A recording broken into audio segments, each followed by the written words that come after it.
lahat-lahat na. Pati gamot ko, pati ganun, mga pangailangan. Wala naman akong ganung halaga. Nalugi ang asawa ko ng mga milyon, siguro mga 10. Lumapit kami kung sino-sinong tao, tapos wala talaga. May hanap buhay pa. Tuloy-tuloy ang kita kahit paano kumita kahit 500, okay na, laking bagay na yun. Dahil wala talaga, gutom talaga. Na-encourage ako sa kanila kasi ginagawa nilang pagtulong sa mga tao talaga nangangailangan. Mga pamilyang dumaan sa matinding pagsubok at hamon sa buhay, paano napagtagumpayan ng lahat? Abangan ng mga kabuuan ng kwento. Dito lang sa ating special live telethon, One Family.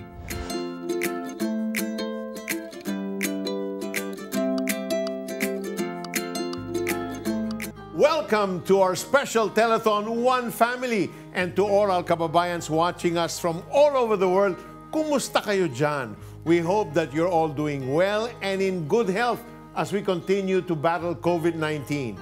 Walang katulad na krisis itong coronavirus sa kasaysayan ng buong mundo. Mayaman man o mahirap, lahat apektado. Marami ang nawalan ng trabaho, nawalan ng negosyo. Ang mga tao nakaranas ma-lockdown sa kanilang mga tahanan. Sinusunod ang social distancing at ang pagsusuot ng face masks, pati na rin ang face shields. Salamat sa Panginoon at unti-unti na tayo nakakakita ng katapusan nitong pandemic. Patuloy lang tayong sumunod sa protocol na ipinatutupad ng gobyerno, matatapos din itong coronavirus na ito. And that is so true. Obedience is the key.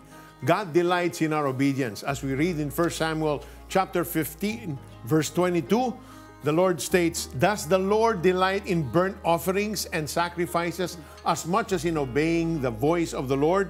To obey is better than sacrifice, and to heed is better than the fat of rams." Despite the hardships or difficulties we are going through, whether it is the coronavirus pandemic or other challenges, many of us choose to obey God. And God moves in ways that only He can. Panoorin natin ang kwento ni Lourdes. Magkasunod na trahedya ang naranasan ni Lourdes nang atakihin siya sa puso at ma-stroke naman ang kanyang mister. Tinanong ko sa sarili ko na kung ano po ba itong nangyayari sa amin, parang napakabigla na unprepared po kami when it comes financially. Pero alam ko na ang lahat ng bagay ay hindi pa hintulot ng Diyos nang hindi natin kaya. Ang magkasunod ng pagkakaospital ng mag-asawa ay nangangahulugan ng malaking halagang pasanin na aabot sa milyong piso. So sabi niya mag-prepare kayo ng mga nasa at least nasa 1.2 lahat-lahat na. Pati gamot ko, pati ganun mga pangailangan. Wala naman akong ganung halaga. Naisipan ni Lourdes na ibenta ang isang property. Kasi nung time na ako'y na-hospital, ay ang pera namin ay only 6,000 pesos. Yung aming lupa na matagal na binibenta ko siya, nagtataka ako bakit hindi siya mabenta-benta. Tila nabuhayan ng pag-asa si Lourdes nang mapanood ang The 700 Club Asia. Kasi magkapareho kami ng problema. At yung time na yun ay nangailangan din siya ng ganung kalaking pera, pero yung pera niya as in talagang eksakto lang at hindi siya nang hinayang. Sa kabila ng hinaharap na problemang pinansyal, nagbigay si Lourdes sa gawain ng Diyos sa pamamagitan ng CBN Asia. Nag-start ako magbigay 10 years ago sa gawain ng Panginoon sa 700 Club. Kahit nagkasakit kami, hindi po ako huminto sa pagbibigay. Kasi kilala ko na ang Panginoon ko na kapag, di ba sinabi niya, kapag inumpisahan ko ay tatapusin niya. Isang linggo ang lumipas, isang tugon ang natanggap ni Lourdes. As in, walang kahirap-hirap. Mayroon ka agad kumontak sa akin at gusto nang bibilhin yung lupa namin. So, doon pa lang nakita ko na ang katapatan ng Diyos. Nakauwi ang mister ni Lourdes nang walang utang sa ospital, pero si Lourdes nangailangan pa rin ng operasyon. Hanggang sa... Nagulat na lang kami na yun nga, kasi nga may senior citizen yung husband ko. Kapag nakatira ka dito sa Dasmariñas, considered na kapag butante ka ay considered libre ka sa hospital na yan. So hindi pa tumigil ang biyaya ng Panginoon doon. Para yun pa lang yung unang himala niya. Yung pangalawang himala niya, unti-unti na nararamdaman ko na yung recovery sa sarili ko. Hindi na ako nagpapa-opera, as in talagang every time na nagpapacheck up ako, lahat ng pangailangan ko provided ni Lord. As in talagang mamamangha ka na lang sa napakabuti ng kanyang himala sa akin. Ang naranasan ng mag-asawa ay patunay lamang sa katapatan ng Diyos. Kasi pangako niya naman talaga yun na kapag patuloy ka nagbibigay at naglilingkod sa Panginoon, tuloy-tuloy din yung biyaya niya na aago sa buhay. Sipin mo naman, Peter, it's bad enough that one got sick, sabay pang dalawa, di ba? Tapos 6,000 lang ang pera mo, milyon-milyon ang hinihingi ng ospital, ini-expect ng ospital. Pero she exercised her faith. Amen. You know, out of her own needs, Lourdes gave to the work of God through CBN Asia. This reminds me of what Moses said in the book of Deuteronomy chapter 15 verse 10. Give generously to them and do so without a grudging heart. Then because of this, the Lord your God will bless you in all your work and in everything you put your hands to. Nakita natin yan na nangyari ito sa buhay ni Lourdes. We can never outgive God. He is the awesomely generous God. Amen and amen. Alam po ninyo, God reaches out to us in so many different ways. Si Lourdes ay inabot ng Diyos sa pamamagitan ng ating programang The 700 Club Asia. Isa ito sa nasusuportahan ng inyong pakikipag-partner sa CBN Asia. Sumasa himpapawid ang The 700 Club Asia ng walang paid commercials. Sa loob ng 26 na taon, maraming buhay ang nabago, mga wasak na relasyon at tahanan ay muling nabuo, mga naluging negosyo ay muling umuunlad. Marami ang nakaranas ng kagalingan sa mga sakit na matagal nang iniinda, pisikal man o emosyonal. Yan ay dahil sa inspirasyong hatid ng mga kwentong ating itinatampok sa The 700 Club Asia. Dahil sa grasya ng Panginoon at sa tapat ninyong pakikipag-partner sa CBN Asia, nagiging posible ang lahat. Tama. And so far, your donations have reached 1,280,659. Keep calling, keep giving. Kaya kung hindi pa kayo partner, abay, tawag na. Narito ang iba't ibang paraan kung paano ninyo maipapadala ang inyong mga donasyon. There are many convenient ways to give your donation to CBN Asia. You can go to the nearest branch of ML Cuarta Padala, RD Pawn Shop, or iRemit. Fill out the required form with your name, address, contact number, signature, and amount of your donation. And don't forget to write CBN Asia Incorporated as the receiver and Telethon as the purpose of transaction. Submit the completed forms together with your donation. Make sure to get a copy of the form as proof of your donation. We will send you an acknowledgement letter and your premium gift. To learn more ways on how to donate, please visit cbnasia.org/give. Madali lang mag-donate sa CBN Asia. Pumunta lang sa alinmang branch ng ML Cuarta Padala nationwide. Mag-fill out ng send-out form. Isulat ang CBN Asia bilang company name, ang iyong pangalan, contact number, halaga ng donasyon at telethon sa other details. Ibigay sa counter ang iyong filled out form, kasama ang iyong donasyon at hintayin ang kopya ng iyong transaksyon. Napakadali lang mag-donate, di ba?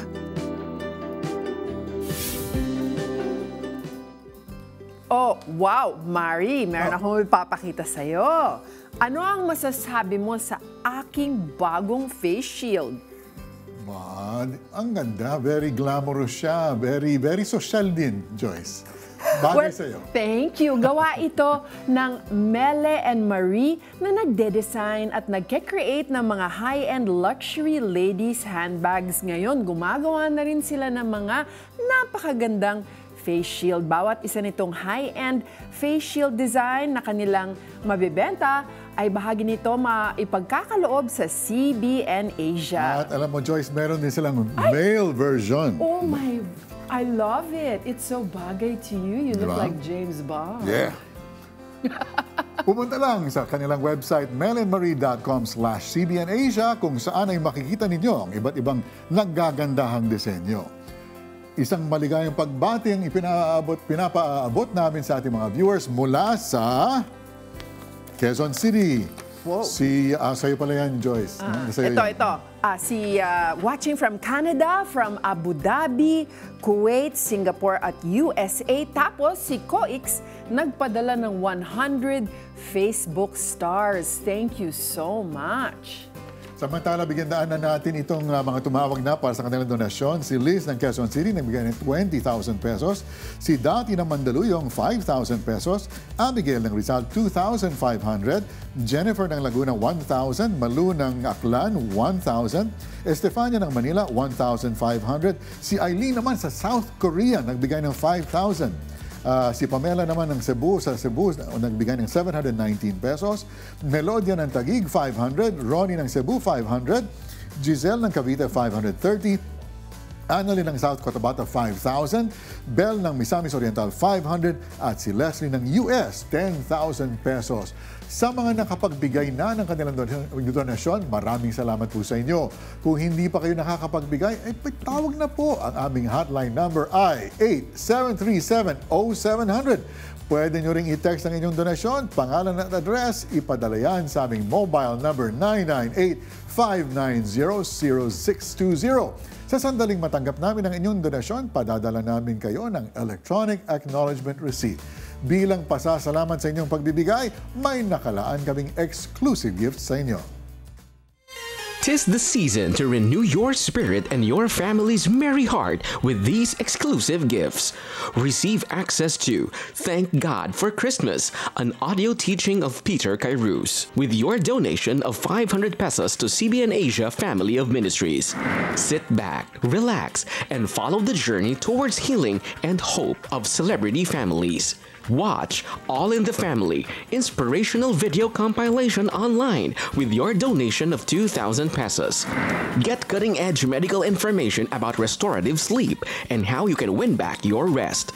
Receive the exclusive link to Protect Your Sleep series with your donation of 10,000 pesos. Plus the song Buti na lang may Pasko 2020 edition, remixed especially for CBN Asia. Call, text, or visit our website to send your donation today. Let's go, yeah. You are watching our live special telethon, One Family, and we are coming to your homes via PLDT. Live streaming din tayo sa cbnasia.org/livetv at sa ating YouTube channel and Facebook page ng The 700 Club Asia. Like and share our FB Live videos. You can chat with us. And on your social media account, use the hashtag OneFamily. Mapapanood din tayo abroad via GMA Pinoy TV at TBN. In our next story, businessman Jose was into importation of arts. He got swindled and lost 10 million pesos. And for 2 years, his family suffered financial difficulties until an opportunity opened up. Alamin natin kung ano ito. Panoorin natin ang kwento. Namamayagpag na sa tagumpay ang import business ng asawa ni Alodia na si Jose nang malinlang siya ng kanyang mga business partners. Nalugi ang asawa ko ng mga milyon, siguro mga 10. Lumapit kami kung sino-sinong tao, tapos wala talaga. Naramdaman na yung mag-asawa, parang nawawala ng pag-asa. Sa sandaling iyon, agad na nawala ng tingkad ang buhay ni Alodia. Grabe, masakit talagang ando na umiiyak kami. Hindi kami nakakatulog. Tapos, pag nakita ko yung asawa ko talagang tumutulo ang luha ko. Sa mga gabing hindi makatulog, nagawi siya sa panonood ng isang programa sa telebisyon. Inopen ko yung TV. Nakapanood ako nung 700 Club Asia o yung kwento nila katulad namin. Nung nag-pray si Peter Kairos, sumabay ako sa panalangin. Yung tungkol sa pinansyal na panalangin, sabi ko parang ang sarap pakinggan. Bagamat nakakaranas ng kakulangan, hindi na tinag magbigay si Alodia sa gawain ng Panginoon. 1,000 ang pera ko noon, ay yung 500 binigay ko sa 700 Club Asia. Isang linggo lamang matapos niyang magbigay, tinugon ng Diyos ang kanyang panalangin. May isang kliyente kami na nag-offer ng transaksyon sa asawa ko. Kontraktor. Tapos sabi niya, huwag ka mag-alala, i-guide kita. Hindi naman siya pinabayaan. Yung unang project ng asawa ko, within 45 days, ang contract niya dun is 2.3. Sunod-sunod ang proyektong dumating sa kanila.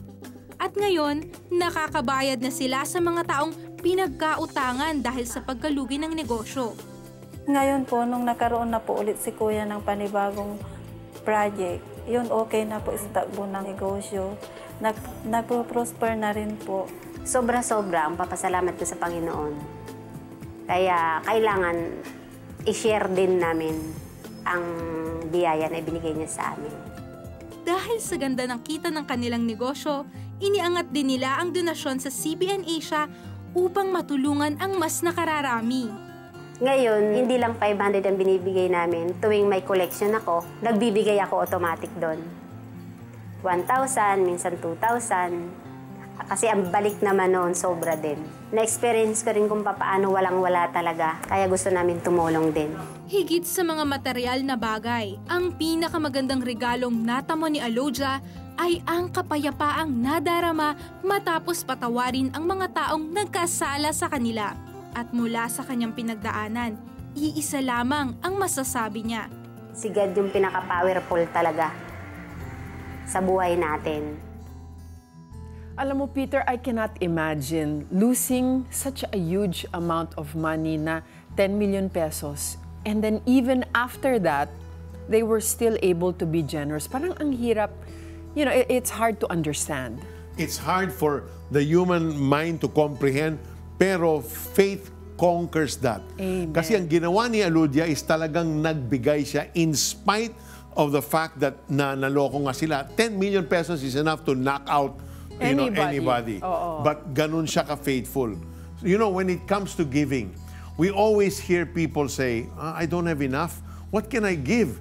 But in the Gospel of Luke chapter 21 verses 1 to 4, we read how our Lord Jesus Christ honored the widow who gave so little, almost nothing, but that was everything she had. Praise God! Pambili pa ng pagkain ng kanyang pamilya yung natitira niyang pera na yon. Pero binigay pa niya lahat sa Panginoon. Punong-puno ng pananampalataya ang biyuda. Alam niyang hindi siya pababayaan ng Diyos. It is easier to give when we know that we have something else left for us to live on. But God is more pleased when we give out of our lack and fully trust Him. That's when faith works. Give Him, talaga, provide. He is the one that's going to provide that lack. Pupunuhin niya. If we give out of our poverty, He will supply us with His riches, as we saw in the life of husband and wife, Jose and Alodia. We should trust God with our finances. Tama yan. Alam nyo, sa panahon nitong coronavirus pandemic, isa sa mga malubhang na apektuhan ay ang mga jeepney drivers. Walang maipakain sa pamilya dahil sa hindi sila makapasada gawa ng pandemya. Ang mga pamilya ng ating mga jeepney drivers ay ilan lamang sa tinutulungan ng ating Operation Blessing. Kamakailan ay ang mga jeepney drivers at operators sa Pasay City ang kanilang binigyan ng ayuda. Panoorin natin ang kwento.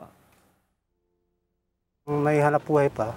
Tuloy-tuloy ang kita kahit paano kumita kahit 500. Okay na, laking bagay na yun. Na yun, wala talaga, gutom talaga.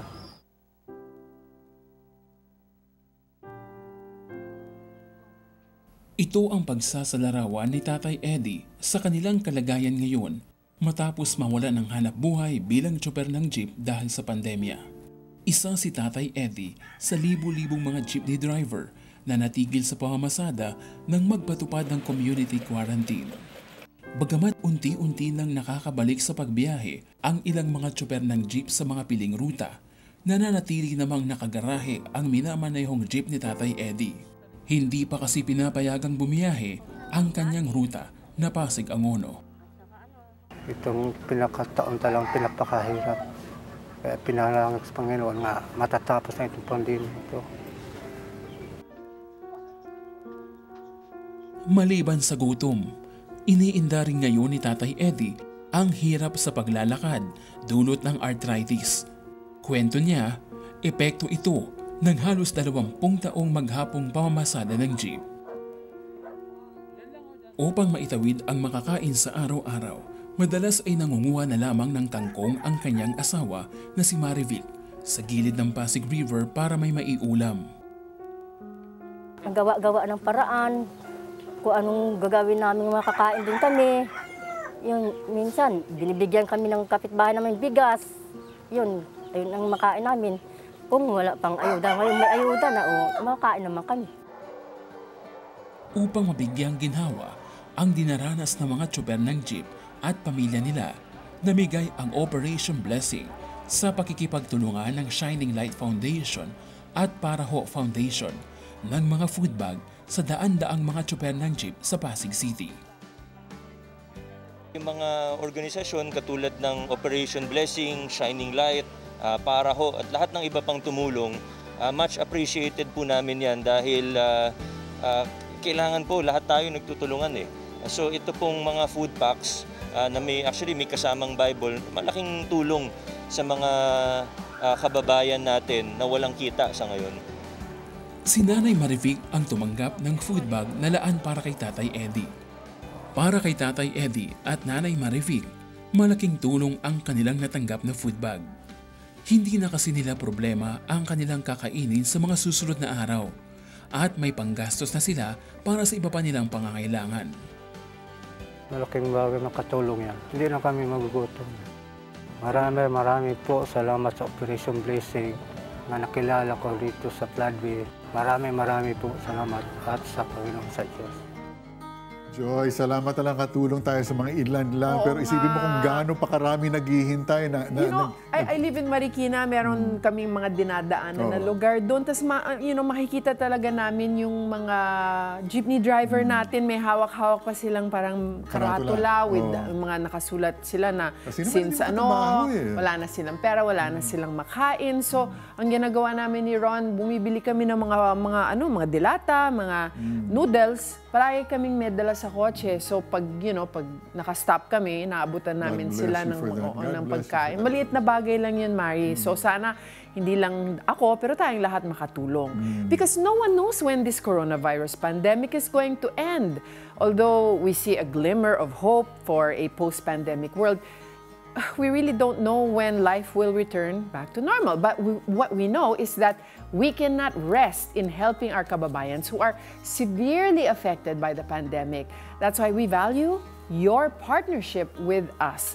Your faithful giving to CBN Asia will enable us to continue helping our kababayans in dire need. Bukod sa mga biktima ng COVID-19, tinutulungan din ng Operation Blessing ang mga biktima ng iba't ibang kalamidad, gaya ng bagyo, pagsabog ng bulkan at mga nasunugan. Namimigay ang Operation Blessing ng mga banig, blankets, sa mga pagkain sa mga biktimang nasa evacuation centers. Nagtutungo ang Operation Blessing sa malalayo at liblib na lugar sa bansa para magbigay tulong sa mga kababayan nating mahigpit ang pangangailangan. Nagsasagawa ito ng medical mission kung saan ay tinitignan ng mga volunteer doctors ang kalusugan ng mga residente, binibigyan din sila ng libreng gamot at vitamins. Nagpapatuloy pa rin tayo sa pagtulong sa mga biktima ng Bagyong Rolly sa Camarines Norte. Sa kasalukuyan, isa pang team ng Operation Blessing ang patungo sa Cagayan Valley upang magbigay tulong sa mga biktima ng Bagyong Ulysses. Nagpapatuloy din ang programa ng Operation Blessing para sa mga bata, gaya ng Blessed Child Program. Pinapakain ng masusustansyang pagkain ng mga batang undernourished sa loob ng 10 buwan. May regular check-up din sila upang matiyak ang progreso ng kanilang paglusog. Libre din silang pinag-aaral ng preschool. Ang kanilang mga magulang ay tinutulungan makapagsimula ng maliit na negosyo. Mayroon ding back-to-school program ang Operation Blessing para ito sa mga natigil ng pag-aaral, dala ng kahirapan. Kamakailan ay nagtungo ang isa pa nating team sa Davao upang sorpresahin ang mga scholars ng ating back-to-school program doon. Panoorin natin to. Dumating sa punto na sinabi ko sa akin sarili na ako na lang yung magtatrabaho tapos ako na yung magpapaaral sa kanila. Kahit di na ako mag-aral, basta sila makapag-aral.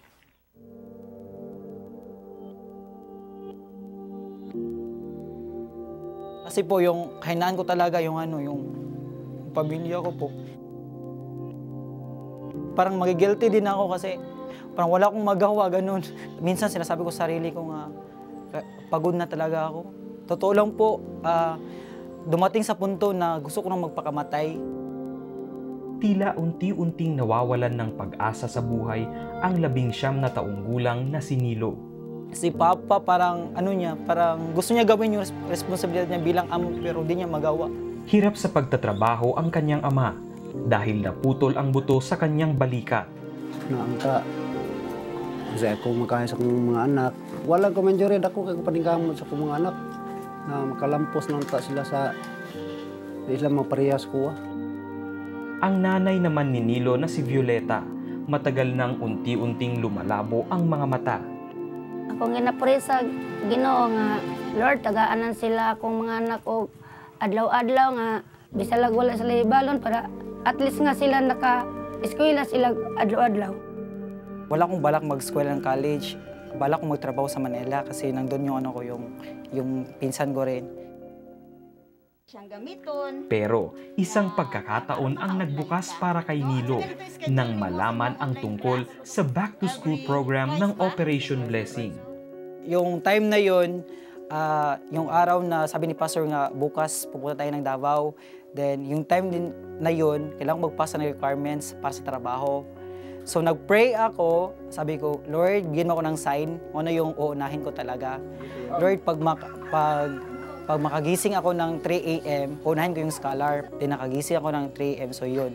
Pero kahit nasa biyahe kami, yung kaba ko talaga, grabe talaga. Ewan ko, ano ko yung mangyayari doon, ano yung gagawin na sa akin, ganyan. Yung pag-asa ko na talaga para makapag-aral, yung OB na talaga. Talon talaga ako sa sobrang saya, ganyan. Kumbaga parang nanalo ng 1 milyon. Isa lamang si Nilo sa mga scholars ng back-to-school program ng Operation Blessing sa Davao Region. Layunin ng back-to-school program na suportahan ang mga kagaya ni Nilo na may mataas na pangarap pero hirap sa buhay at makapagpatuloy ng pag-aaral, lalo na ngayong COVID-19 pandemic, kung alin kinakailangan nila ng mga gadgets para sa online learning system.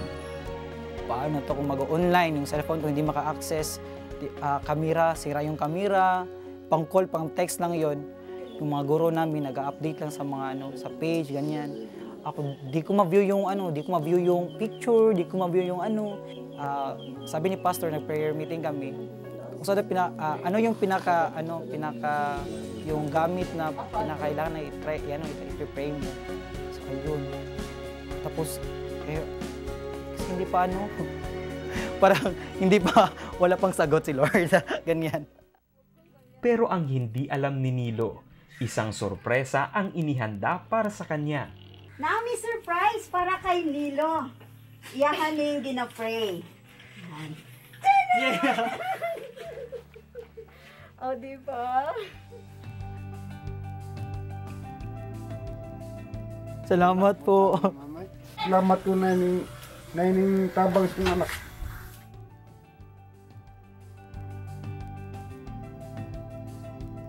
Sinurpresa din ang iba pang mga scholars ng mga bagong tablets. Bahagi ito ng programa ng Operation Blessing na One Student, One Gadget campaign.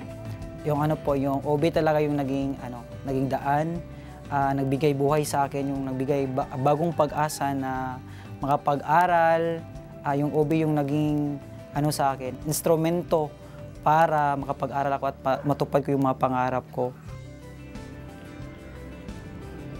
Maging bahagi sa pagbibigay ng pag-asa sa mas marami pang kabataan. Sa pamamagitan ng inyong suporta, marami pang katulad ni Nilo ang muling mangangarap at magtatagumpay sa buhay. Kita nyo naman kung ano nagagawa ng ating... Nakakatuwa, diba? Mari. 500 pesos a month lang ang binibigay natin. Ang dami-dami na natin natutulungan. Ang dami natin nagagawa. Nakaka-bless to see young people who understand the value of education. Yes. At naiintindihan nila na ang gadget na yan ay para sa kanilang education and it makes them cry. Nakaka-touch talaga. Ang mga nagbabalik eskwelang estudyante sa ilalim ng ating back-to-school program ay sinusuportahan sa pamamagitan ng libreng tuition fees, binibigyan din sila ng libreng uniform, pati na rin ang gamit eskwela. Ang lahat ng gawaing ito ay nagiging posible dahil sa inyong patuloy na pagsuporta sa CBN Asia. Amen. Ang isa pang nasusuportahan ng inyong pakikipag-partner sa CBN Asia ay ang pagpo-produce natin ng mga pelikulang nagbibigay pagkilala sa kultura ng ating mga kapatid na katutubo.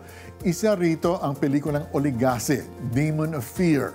Sa paniniwala ng mga Matigsalog tribe, Nilalamon ng Oligase ang mga batang nag-aaral.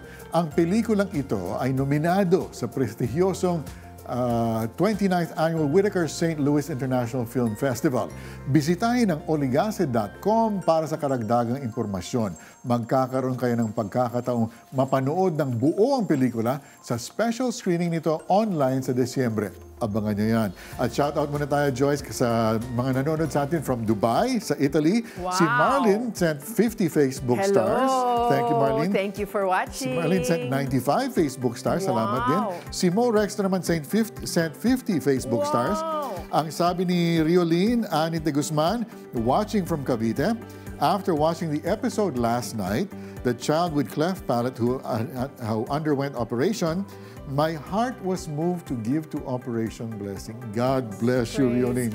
Salamat sa iyong pagbigay. Wow! Samantala, narito ang mga nagsipagtawag na para sa kanilang donations. Basahin natin. Marvy from Quezon City, 2,000 pesos. Pledge ni Miguel from Rizal, 500. Roberto from Zambales, 500 pesos. Laila from Caloocan City, 500 also. Isidro from Parañaque City, ang pledge na ay 1,000. Jeffrey from Benguet, 1,000 pesos. Marlon from Pasig, 500. Johnny from Mandaluyong, 1,000 pesos. Judelyn from Bohol, I love your province, 500 pesos. Patricio from Laguna, I also like Laguna, 3,000 pesos. Lahat gusto ko. Ito naman, wow, Church in Gathering, Jensen, nag-pledge ng 50,000 pesos. Wow! Love ko din ng Jensen. Lahat na love ko. Don Noriel, 500 pesos. And Ruth from Malabon, 500 pesos din bilang pasasalamat sa inyong generosity. Mayroon kaming exclusive gifts para sa inyo. Stress comes in many forms in our everyday life, and getting a good night's sleep is now a luxury. Learn how to get the sleep you need to protect your health. Get cutting-edge medical information about restorative sleep and how you can win back your rest.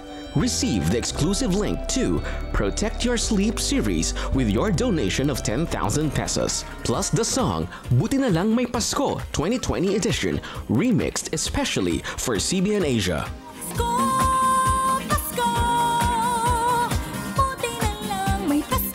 Call, text, or visit our website to send your donation today. Delikado, abunado, komplikado yung distansya. Kailan nga ba matatapos? There are many convenient ways to give your donation to CBN Asia. You can send your support through credit card. Just go to cbnasia.org/give. Under the credit card tab, select your type of donation. Enter the amount of your donation. Email address, name, contact number, and address. Enter your credit card details and click Submit. To learn other ways on how to donate, check the other tabs on cbnasia.org/give. There are many convenient ways to give your donation to CBN Asia. You can send your support using PayPal. Just open the app, tap the send icon, type PayPal at cbnasia.org. Enter the amount of your donation and tap Next. Review the details and tap Send Now. To learn more ways on how to donate, please visit cbnasia.org/give. Nag-desisyon na po, sabi ko, tapusin ko na to. Ayoko na. Hindi ko na kayang kaiyan talaga eh. Kumuha na ako ng mga gamot ng mga anak ko nanonood ng TV. Naayos ko na. Wala ako kung Lord na tinawag. Wala akong iniisip, basta gusto kong mamatay. Isang public school teacher si Helen. Dapat sana'y humuhubog sa katalinuhan at kagandahang asal ng mga mag-aaral, subalit nilamon ng kanyang problema ang dakilang gawain. Utang dito. Pagka sweldo, bayad, utang. So hanggang sa nangyari na kahit na hindi mo na kaya, pipilitin mo. Para lamang ma-meet mo yung needs ng mga anak mo eh. Kahit na wala pa sa'yo, totoo lang nangyayari, wala pa sa'yo yung pera na alam mo matatanggap mo. Iyaano mo na, kukunin mo na sa iba kahit may tubo. Mag-usapan, nagmamadali ang mama. Di ka na naman pumasok. Dagdag pa sa kanyang pasanin ang asawang hindi maasahan sa bahay. Keep on trying to give him a job and pushing him. Ako nag-aano sa kanya para may trabaho siya. Natatalo ng bisyo niya yung trabaho niya. Inom siya ng inom, then siyempre pag ganun, hindi kaya natatanggal sa trabaho. Nagdesisyon si Helen na tuluyan ng hiwalayan ng asawa. Bukod sa paglalasing ay napag-alaman niya na may babae pa ito. Dito na nagkabaon-baon sa utang si Helen.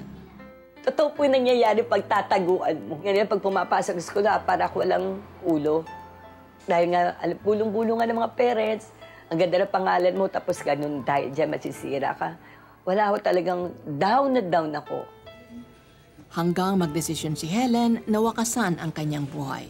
Nung gabi pong yun, bago ko inumin, nakap ko muna yung mga anak ko. Wala po ko tinawag na Lord. Minom lang ako, minom ko lang yung gamot. Hindi ininom ko.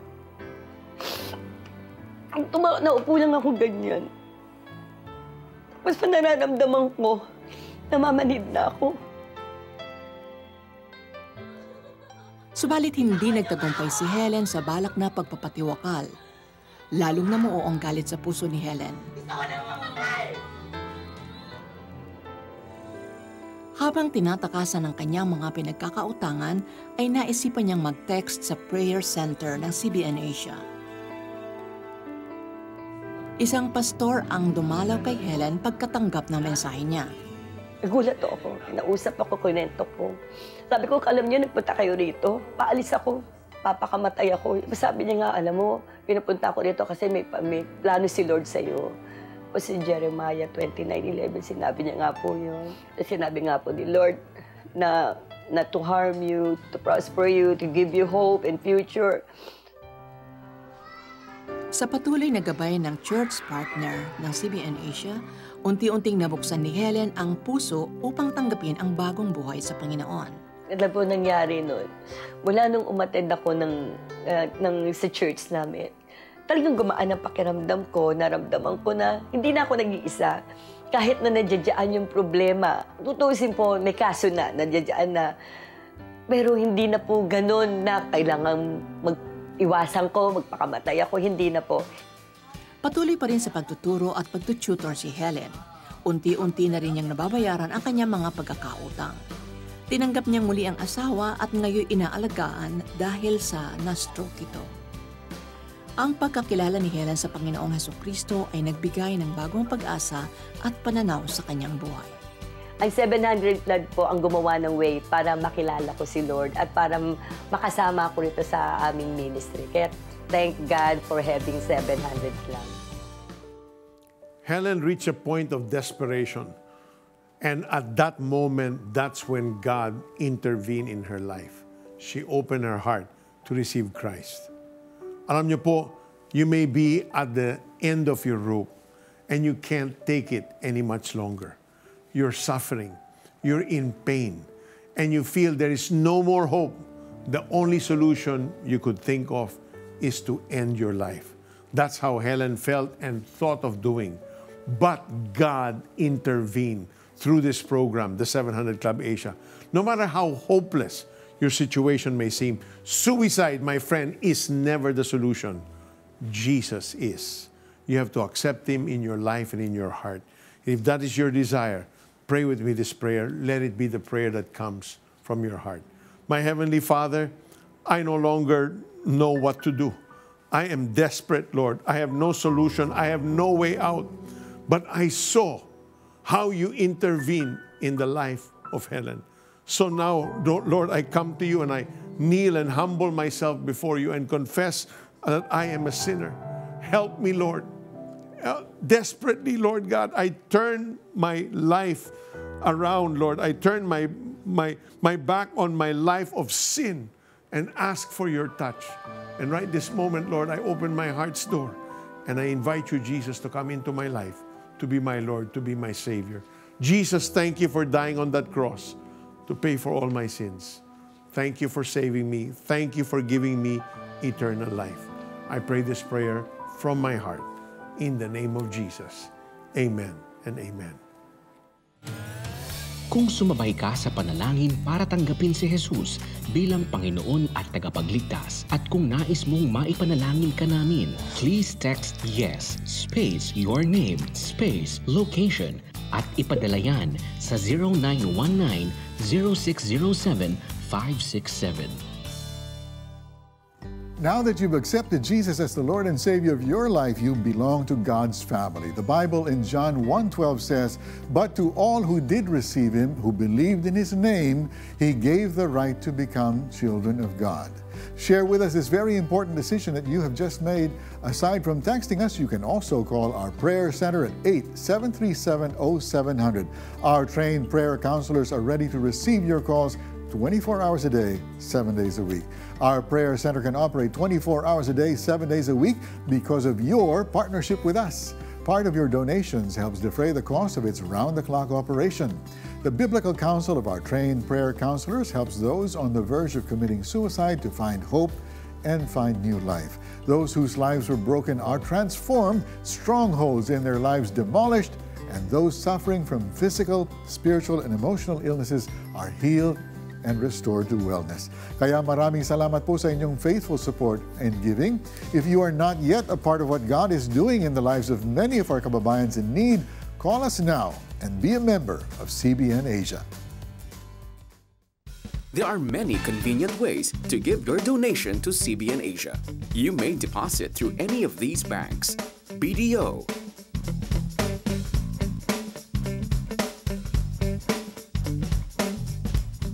BPI,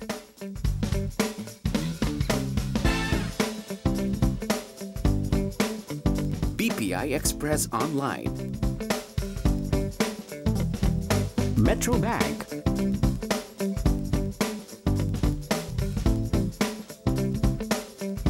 and Union Bank.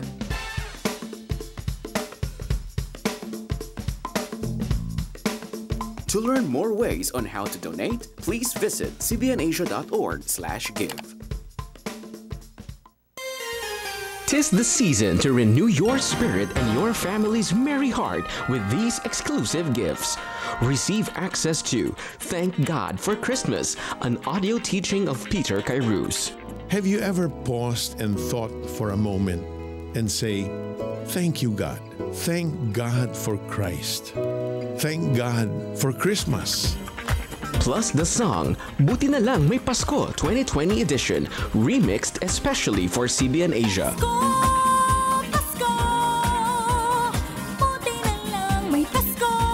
Let's go, yeah. With your donation of 500 pesos to CBN Asia Family of Ministries, call, text, or visit our website to send your donation today.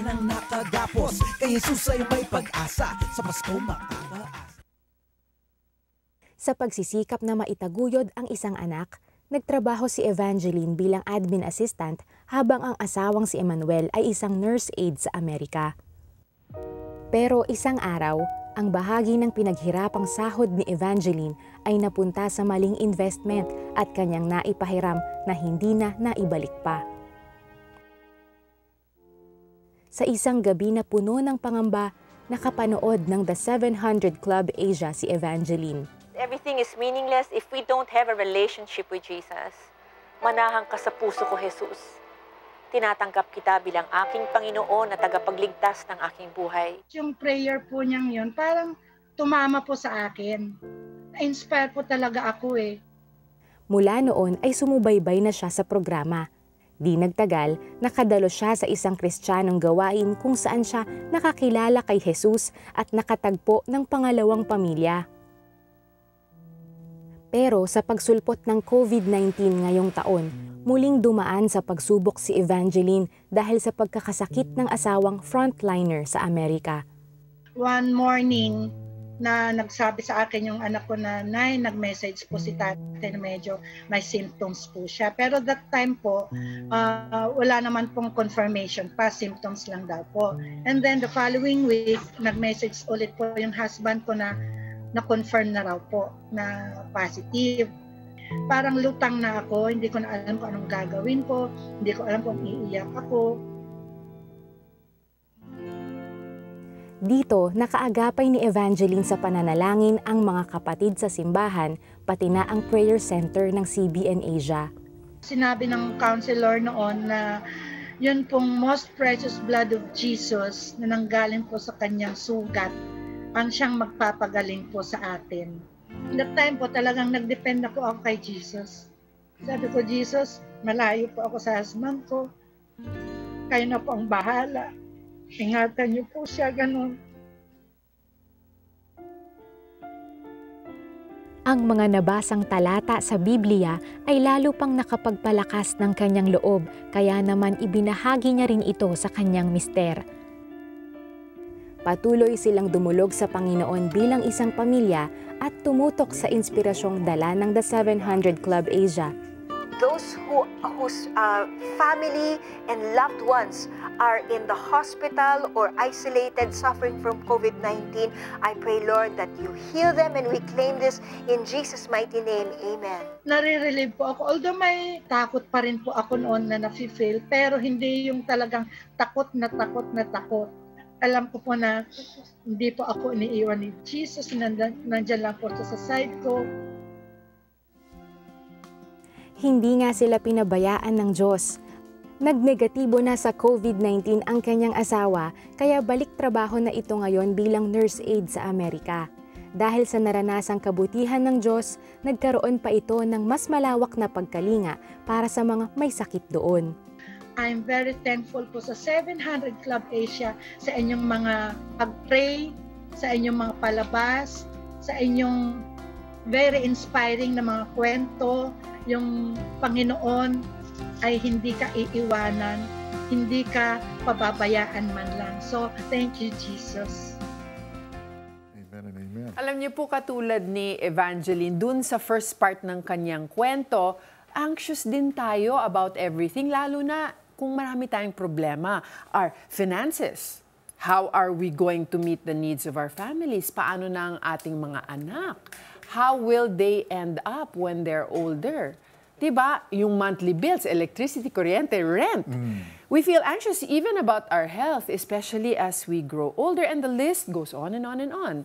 Diba, Mari? Well, it's really a bad habit of ours na gumawa ng listahan, pero ang tinuturo ng salita ng Diyos sa mga pagdumadaan tayo sa ganyan klaseng sitwasyon, rather than waste our precious time, our energy and emotion worrying, we are supposed to pray for whatever concerns us. The Bible in Philippians chapter 4 verse 6 says, "Do not be anxious about anything, but in everything by prayer and petition with thanksgiving present your requests to God." Amen. And so, right this moment, we will represent all your requests to God and pray with you and pray for you. Heavenly Father, in the name of Jesus, Lord, we pray now for everyone watching this very moment. All those fighting their battles, Lord God. Baka yung iba nasa hospital nga may COVID-19, yung iba, iba't ibang sakit. Lord, whatever it is, you are the Almighty God. You tell us in your word that you yourself took our own sickness in your own body and carried it to the cross. And by your wounds, we have been healed. So tonight, we declare the power of the name of Jesus and say, in Jesus' name, be healed. In Jesus' name, cancer, you cannot stay in that body. Lord. In Jesus' name, you be set free this very moment. Thank you, Lord. There's someone watching right now and you've got an infection on your left eye. The Lord is clearing that infection. Rejoice. Don't worry. The Lord is healing you. Receive that, kapatid. There's also someone right now with throat cancer. The Lord is healing you. He's removing every cancer cell from your body. Receive that, kapatid, in Jesus' name. Someone who's got just severe abdominal pain, even now, as we're praying for you, that pain is subsiding. You can feel His miracle working touch on your whole abdominal area. Receive that healing, kapatid, in Jesus' name. There's someone who, you're in your 50s, you have prostate cancer. The Lord is removing every cancer cell in your body now, kapatid. Para sa iyo yan, dahil mahal ka ng Panginoon. Receive that healing in Jesus' name. Hallelujah. Nagnalangin si Peter Kairos at ako'y sumunod. Naramdaman ko na tuloy-tuloy ang pag-recover ko. Doon ko naranasan yung kapangyarihan ng Diyos. Wala kaming pera pero naitayo namin yung farm na ito. Nag-restore sa akin, finances, trabaho. Lahat po yan galing sa Panginoon. Tulad ba nila ay sinagot din ng Panginoong Jesus ang iyong panalangin? We want to hear it from you. Please text answered prayer and share your story with us. Send it to 0919-0607-567. Ang nangyayari sa aming mag-asawa, may trabaho naman kaso parang yung dating ng pera, parang ang bigat. Bili ka na bili! Ang gastos mo! Mas bata kasi sa akin yung misis ko. Sa panahon ng kabigatan, ang programang The 700 Club Asia ang naging karamay ni Angelito. Nung nanonood na ako, yung mga testimony nila, nagre-reflect sa akin yung mga nangyayari. Kaya kumbaga parang nakakakonek kami.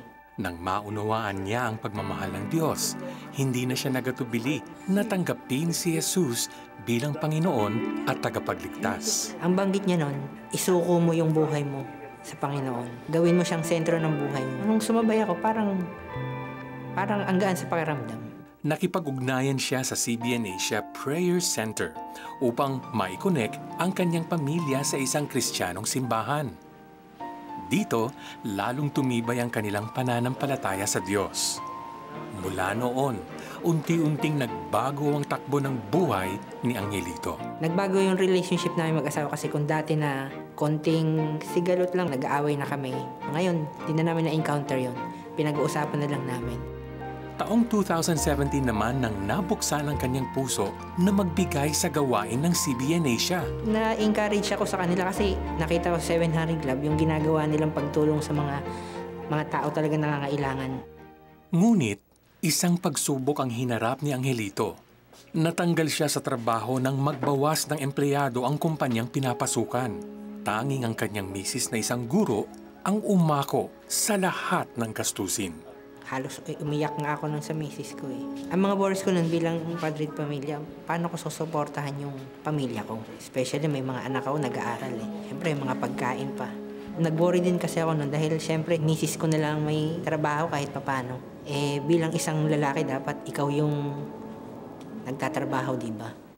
Gayunpaman, sa kabila ng kawalan, nagpatuloy pa rin siya sa pagbibigay ng suporta sa gawain ng Panginoon mula sa perang nakokolekta sa pinapaupahang bahay. Hindi mo talaga mahindihan yung Diyos eh. Kaya rin ako nagbibigay kasi steward rin tayo ng Panginoon. Kumbaga, ibibigay mo sa Kanya yung nararapat. 2.5 yung upa, kukunin ko kasi yung 10% dun eh. Ngayon yung 250 na yun, iipunin ko ng mga 500. Saka ako ibibigay. At naging tapat ang Diyos sa buhay ni Angelito. Nagkaroon ng sideline ng kanyang asawa sa pagtuturo sa isang pribadong paaralan. Nakakita naman siya ng trabaho bilang elektrisyan, kaya't napuna ng kanilang panggastos at edukasyon ng mga anak. Trust the Lord with all your heart and lean not your own understanding. In all your ways, acknowledge Him and He will make your path straight. Ang mensahe ko sa CBN Asia ay makapag-produce sila ng marami pang stories na makakapag-inspire sa mga taong nakakapanood nito. Peter, when you're generous, doors open, doors on earth, and doors from heaven, and the blessings flow because you're allowing the goodness to flow. Pero when you hold back, parang naging barado. When you hold back, hindi ka na channel. Oo, hindi ka na His blessing. Hindi ka na daluyan ng pagpapala. There you go. You know what? We're going to read. Meron tayong mga comments online. Ayan, those that sent in their comments. Ayan. Thank you po sa prayer coming from Noims. Thank you po sa prayer warrior na tawag sa akin after Ulysses Typhoon. Wow. Thank you, Lord God. The 700 Club Asia, thank you so much for your prayers. That's from Renelyn. God bless. Yes, and then meron pa ba? From Leah. Sabi niya, I'm good. Pinagaling po ako ni Lord. Ang lower back ko kahapon. Wow. Super thankful po ako talaga. I'm also watching sa YouTube live now. Salamat po sa prayer. Thank you, Leah. Protect her back all the time, yes, Lord in Jesus' God. name. Amen. Meron pa? Meron pa ba? Ito, sana po mapansin niyo po ako. Of course naman, I'm asking for prayers for my fast recovery, may lagnat, mataas BP. Kailangan ko na pong gumaling, kawawa yung 4-year-old na anak. Lord Jesus, yes, Lord. We just lift up Jo Marge to you right now para dun sa kanyang lagnat at dun sa kanyang blood pressure. Lord God, protect her. She has a 4-year-old child, Father. Protect this mother and child. Gusto daw siyang yakapin pero hindi pwede. Lord God, fill her with your spirit, comfort, and joy, and keep this family healthy in the mighty name of Jesus. Amen. Thank you, Lord. Thank you, Lord. Meron pa ba? Ayan, wala na.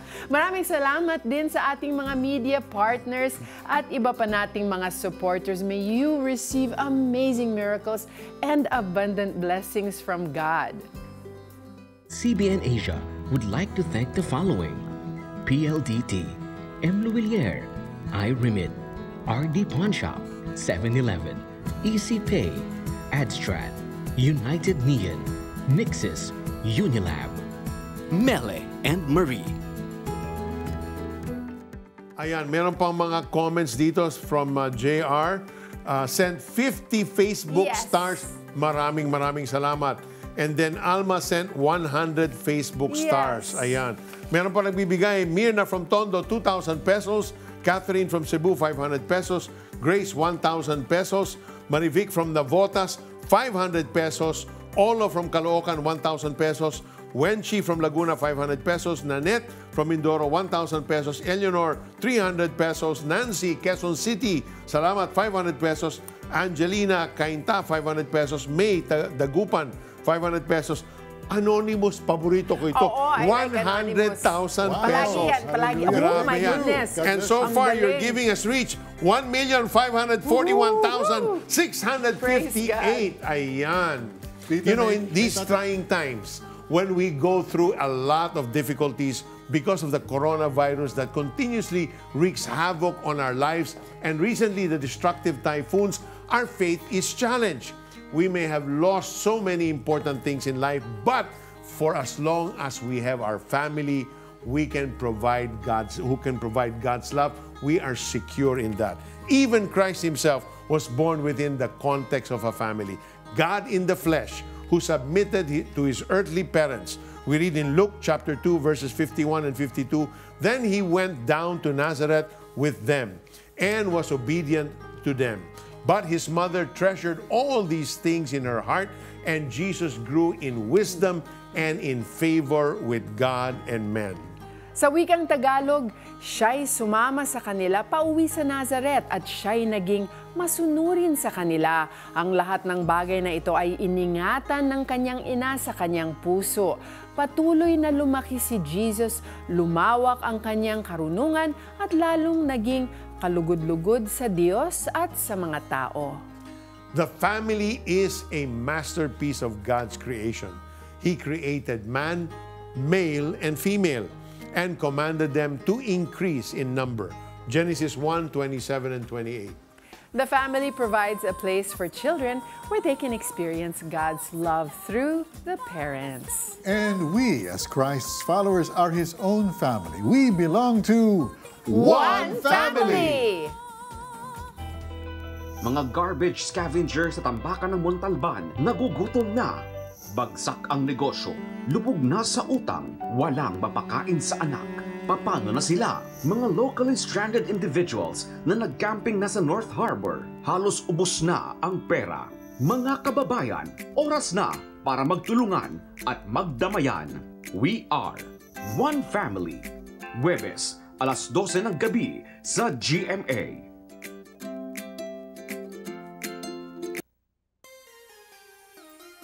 Kami mga gurang na hindi namin alam itong mga bagay nito. Don't use the word gurang. Ano ang sabihin uso ko? ngayon ay thunder. Thunder. Mga thunders. Mga thunders. Ikaw naman. Kami mga thunders. Hindi namin naintindihan. Ano ba yung ibig sabihin ng Facebook you stars? You click there, you give stars para sumikat yung star ni Jesus. Hindi, that represents... Hindi, inimbento ko lang yun. Inimbento ko lang yun. Hindi mo alam The stars represent that I really like you. So the more stars you give us, the better for Facebook. Please call us up and make your pledges. We're gonna be here 24/7 answering your phone. Oh, wow. Thank you very much. Magkano? 3 million na? Ay, hindi ba? Malapit na yan. Konti pa. Nandiyan si Mr. Anonymous. We'll be here next week pa rin, ha? Monday to Friday at midnight. For the next tanong. Very good. Bakit binutol lang ano?